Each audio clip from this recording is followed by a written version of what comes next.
চার্চটা পুরোটা দেখাচ্ছি তোমাদের। এটা খুব সুন্দর আর বড় একটা চার্চ ইন্ডিয়ার মধ্যে। তো এটা দেখো, আশা করছি তোমাদের খুব ভালো লাগবে। তো চলো আমার সঙ্গে চার্চটা দেখো।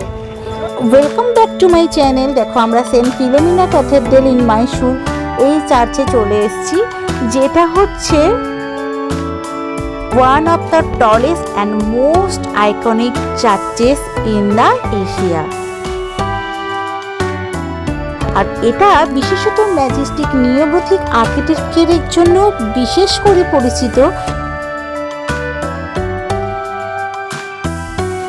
যেটা কিনা কোলন ক্যাথেড্রাল জার্মানির অনুকরণে তৈরি করা হয়েছে।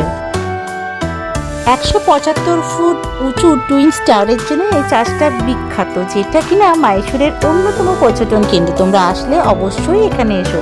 এটি কর্ণাটকের মহীশূর ক্যাথেড্রাল রোডে অবস্থিত। ফরাসি স্থপতি ডালি বিশেষত এই স্থাপত্যটি নির্মাণ করেছিলেন।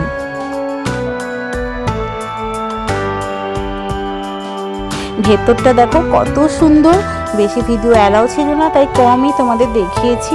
চার্চে ঢুকলে না একটা মনোরম পরিবেশ, শান্ত হয়ে যায়। আর এই ক্যাথেড্রালের ভেতরে সেন্ট ফিলোমিনার একটা ধ্বংসাবশেষও রাখা আছে এখানে।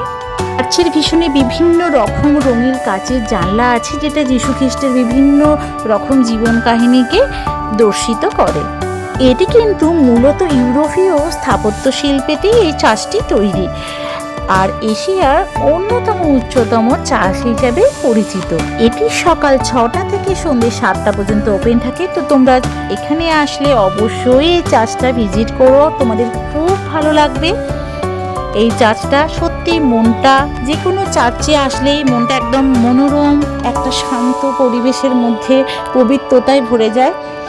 তাই তোমাদের সঙ্গে চার্চটা শেয়ার করলাম। কখনো যদি তোমরা আসো এই প্লেসটা মিস করো না। আর মহারাজা কৃষ্ণরাজা ওয়াতারের আমলে 1936 সালে এই চার্চটা তৈরি হয়েছিল। তো আমার তো খুবই ভালো লেগেছে। তোমাদের কেমন লেগেছে অবশ্যই বলো। আর যদি ভালো লাগে তাড়াতাড়ি সাবস্ক্রাইব করে ছোট্ট একটা লাইক দিয়ে দিও আমার চ্যানেলকে।